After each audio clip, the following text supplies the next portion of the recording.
সাংবাদিক সম্মেলনে কলকাতার মহানাগরিক ফিরহাদ হাকিম পুরসভার বিভিন্ন বিষয় নিয়ে কথা বলেন তিনি। কোনোদিন তার কারণ আছে মেইনটেনেন্সে কিছু কিছু সমস্যা হয়। বুস্টার পাম্পিং স্টেশন হলে সেই জায়গাতেও জলের সমস্যা হয়, কারণ কোথাও ফেরুল জাম হয়ে যায়, কোথাও জলের মধ্যে আয়রন পড়ে যায়, সেগুলোকে মাঝে মাঝে পরিষ্কার করতে হবে। এটা ইন্ডিভিজুয়াল করে, সেই জন্য প্রত্যেক জলের অফিসে খাতা থাকে, আমাদের বড় অফিসগুলোতে খাতা থাকে, ওয়ার্ড অফিসে খাতা থাকে, সেগুলো দেখে আমাদের গ্যাং যায় এগুলো পরিষ্কার করে। অনেক সময় বাড়ির লাইন পুরনো থাকে, তখন জল আছে, আমার বাড়ির লাইনটা ভাঙা ফাটা, তাতে আমার বাড়িতে জলটা কম আসে বা আসে না, এরকমও আছে। দেখুন, প্রমোটার রাজ থাকবেই, প্রমোটাররা বিল্ডিং করবেই, সব গাইডলাইন আছে এবং আমরা যারা সাধারণ মানুষ আমরা একটা আতঙ্কে থাকি। যখন বড় জায়গা, যখন আমার ঠিক বাড়ির পাশে একটা বড় বাড়ি হয়েছে, আমার একটা আতঙ্ক যে আমার সত্যি তো আমি এতদিন এনজয় করতাম, আমি বাড়ির জানলা খুললে চেতলা পাক দেখতে। যতক্ষণ ও ছিল ততক্ষণ এটা বিগ শো ছিল।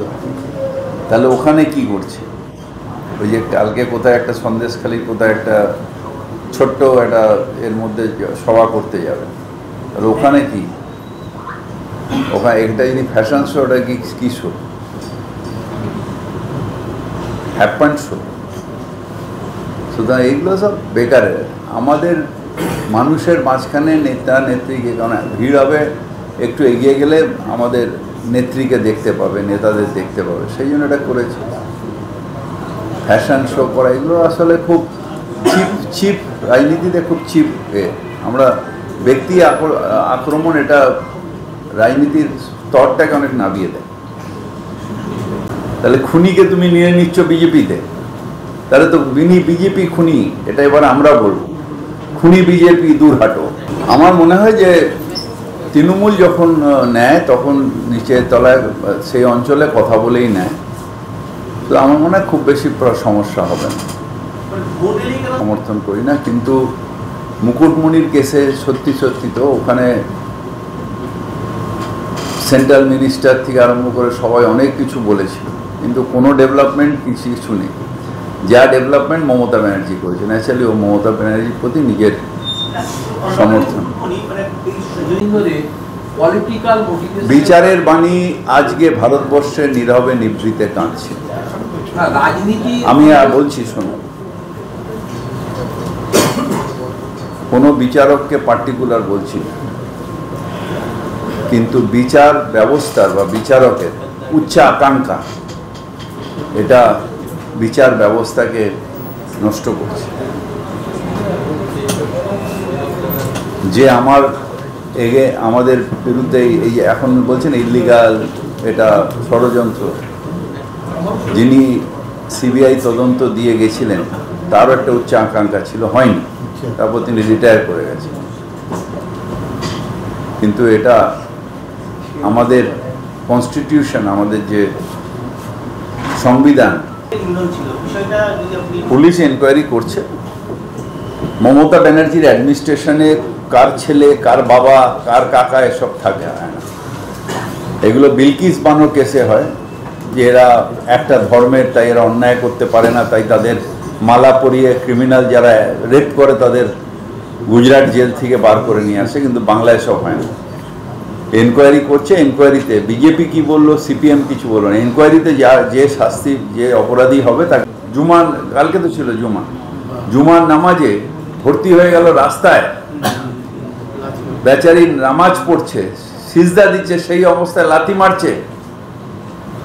এটা ভারতবর্ষে রয়েছি আমরা। অমিত শাহ পুলিশ লাথি মারবে? একটা যে কোনো ধর্মে তার নিজের আচরণ করে তার মধ্যে লাথি মারবে? সেই হিংসার নাতে যে কোভিড থেকে সেই ওই জামাতের ওইখান থেকে শুরু হয়েছে, এইগুলো সব তার ফল হচ্ছে। সেখানে নির্বাচন কমিশন উদ্বেগ প্রকাশ করছে না, যেখানে দাঙ্গা লাগানোর ধান্দা করছে পুলিশ, আর সন্দেশখালি নিয়ে উদ্বেগ হচ্ছে।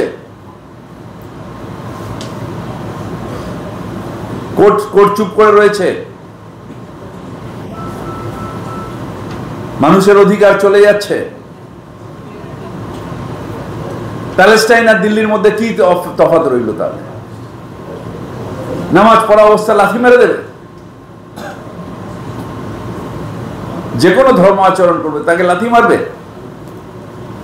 ঠিক আছে, রাস্তায় পড়েছে, অন্যায় করেছে, ঠিক আছে, তারপরে তাকে অ্যারেস্ট করুক, শেষ হয়ে যাবার পরে।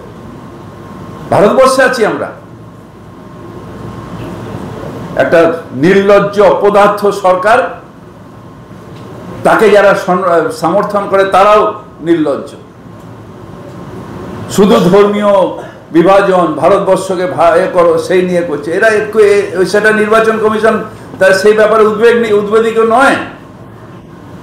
যত উদ্বেগ এসে এখানে মণিপুরের ল্যাংটো মেয়ে দুজন মহিলাকে ধর্ষণ করে হাঁটাচ্ছে, সেটাতে উদ্বেগ হচ্ছে না।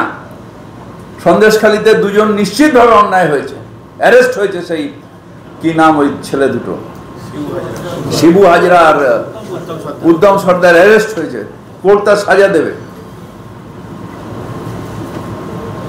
সেটাই উদ্বেগ প্রকাশ কেন হচ্ছে না? অদ্ভুত একটা চলছে, জোর যার জুলুম তার।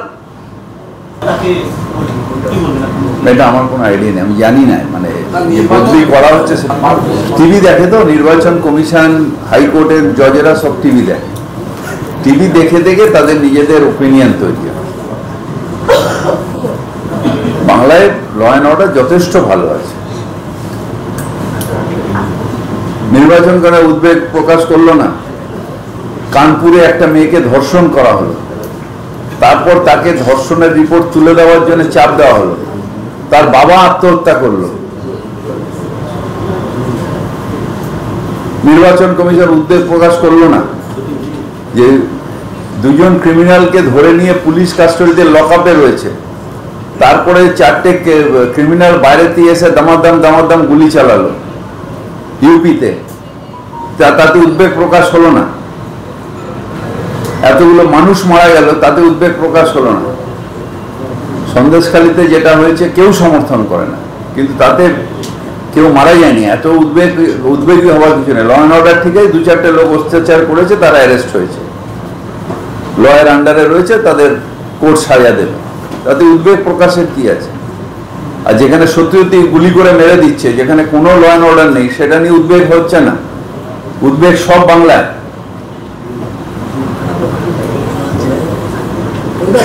শিডিউল ট্রাইবকে মেরে দেওয়া হচ্ছে, উদ্বেগ প্রকাশ হয় না।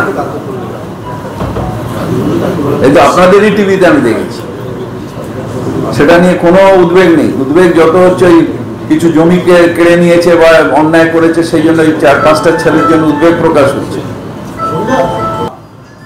মানুষের যতক্ষণ না মানুষ সচেতন হবে, যে কোনো আধুনিক শহরে মানুষকে সচেতন হতে হবে।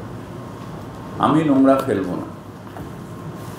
কিছুদিন আগে, এই বেশ মানে কয়েক মাস আগেকার কথা, আমি আর আমার ওয়াইফ যাচ্ছি, হঠাৎ দেখলাম ওই যে লেস চিপস খায় না, এরকম বড় প্যাকেট, একটা গাড়ি যাচ্ছে, সেখান থেকে হাত বার করে ওটা খেয়ে ফেলে দিল। বোধহয় স্কুলের বাচ্চা টাচ্চা কিছু ছিল, গাড়ি ফেলে দিল রাস্তায়। আমার ড্রাইভারকে আমার ওয়াইফ বলল তাড়াতাড়ি চলো, গিয়ে ওইটাকে নেবে তুললো। আমি তখনও বুঝতে পারি না কি করছো। তুলে নিয়ে বললো গাড়িটাকে ওভারটেক করলো। আমার ওয়াইফ নেবে ওই গাড়িটাকে দাঁড় করিয়ে বললো, ম্যাডাম আপনার গাড়ি থেকে কিছু একটা পড়ে গেছিলো, মূল্যবান জিনিস, ওই জন্য ফেরত দিতে হবে। আমার মনে হয় তাতে লজ্জা পেয়ে গেল। এইটা যে থাকবে, যে মানুষ নিশ্চয়ই তারপরের বার আর গাড়ি থেকে ওটা ফেলবে না। আরেকটা জিনিস হচ্ছে যে কিছু কিছু জায়গায় দেখা যাচ্ছে যে গার্বেজটাকে পুড়িয়ে দিচ্ছে, তাতেও কিন্তু এয়ার পলিউশন হচ্ছে এবং সেখানে হচ্ছে। আমার নিয়ম হচ্ছে গার্বেজটা আমাদের দেবে, আমরা নিয়ে গিয়ে সেগ্রিগেশন করে গার্বেজ দেবে, সেটা আমরা প্রসেস করব, নিয়ে যাব। যেরকম কিছু কিছু জায়গায় তিনজল এলাকায় বাড়িগুলো ইলিগাল হয়ে রয়েছে সেই সময় থেকে। এবার ওখানে কিছু কিছু বানতলায় যাওয়ার পরে কিছু ইলিগাল ট্যানারি চলছে, তাদের যে ওই মানে ওই যেটা চামড়ার যে গুঁড়োগুলো, মানে ওইটাকে ফেলে দিচ্ছে ড্রেনের ওপরে, জলাশয়ের ওপরে, সেটা দিয়ে ড্রেনটা জাম হয়ে যাচ্ছে, যেটা এক্ষুনি। প্রত্যেক মুহূর্তে এই সিচুয়েশনকে নিয়ে ক্যালকাটা কর্পোরেশনকে লড়াই করতে হচ্ছে, বিভিন্ন রকম সমস্যা আছে। আমার যেরকম আমার রাইট আছে প্রপার্টি, তার রাইট আছে প্রপার্টি, সে তার জায়গায় বাড়ি করবে, প্ল্যান স্যাংশন নেবে, বাড়ি করবে। আর প্রমোটার নিশ্চিতভাবে তো ইলিগাল না, তার কারণ তার যে এরিয়া তার মধ্যে বাড়ি করছে, কিন্তু মানুষের আতঙ্ক থাকে যে আমার পুরনো বাড়ি পাইলিং হবে। যদি আমার ওখানে হয়েছিল একটা উল্টো দিকে একটা বাড়িতে পাইলিং হচ্ছিল, আমার বাড়িটা ঠাড্ডার ঠাড্ডার করে কাঁপছিল, ঠিক এটা মানুষের আতঙ্ক থাকে। সেই জন্য আমরা যেটা বলি যে বড় বাড়ি হলে বা বড় পাইলিং হলে তার আগে শিট পাইলিং করে নিলে যে কম্পনটা, ভাইব্রেশনটা অনেকটা কম আসে। সেটা আমি ওনাদের বললাম যে একটু ওদের সাথে কথা, আমি জানি না কারা করছে, যারা করছে তাদের ডেকে বলা যে পাশাপাশি বাড়ির একটু আতঙ্ক, যখন পুরনো বাড়ি আছে ওখানে 70, যদি ওখানে করতেই হবে আইন অনুযায়ী উনি পাবেন, আমি ইচ্ছে করলেও আটকাতে পারবো না, হাইকোর্ট থেকে আবার করে নিয়ে আসবেন। ভালো লোক, অনেকদিন বাদে ব্রিগেড হচ্ছে, মানুষের মধ্যে খুব উৎসাহ আছে। আর যেহেতু এটা বাংলার স্বার্থের জন্য ব্রিগেড, বাংলার স্বার্থ রক্ষার জন্য ব্রিগেড, তাই বাংলার মানুষের একটা উদ্দীপনা আছে ব্রিগেডের। গণতান্ত্রিক দেশে যে কোনো লোক 356 দ্বারা ডিমান্ড করতেই পারে, কখনো কমিশন করেন, কখনো উনি করেন, কিন্তু আবার সুপ্রিম কোর্ট বসে আছে। সুতরাং আমি যা ইচ্ছে বললাম সেটা হয় না। আমি রাজনৈতিক মঞ্চ থেকে অনেক কিছু বলতে পারি, কিন্তু বাস্তবে হয় না। অনেকগুলো রাজ্যে এরকম করবার চেষ্টা হয়েছে, সেখানে সুপ্রিম কোর্টের থেকে থাপ্পড় খেয়েছে। চলছে মূল অভিযুক্ত, মানে চাপিয়ে দেওয়া অভিযুক্ত না, যে পাবলিসিটি করে আন্দোলন করে আমি একজনকে করলাম, সেটা না। যদি সত্যি কেউ অন্যায় করে তার পুলিশ সেটা দেখবে। মানস ভূঁইয়া কী বলেছে জানি না। তৃণমূল কংগ্রেস, আমরা কর্মী, আমরা কর্মচারী নয়।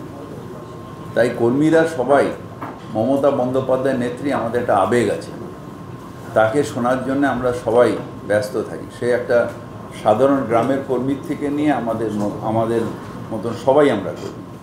আমরা নিজেরাই যাব মাঠে শুনতে মমতা ব্যানার্জির ডাক, অভিষেক ব্যানার্জির ব্যবস্থাপনায় আমরা সবাই উৎসাহিত যাব। কাউকে বলতে হবে না যে কী হবে, সাধারণ কর্মীদের কী হবে। সাধারণ কর্মীদের তার আবেগ, মমতা ব্যানার্জির ভালোবাসা তাদের টেনে নিয়ে আসে।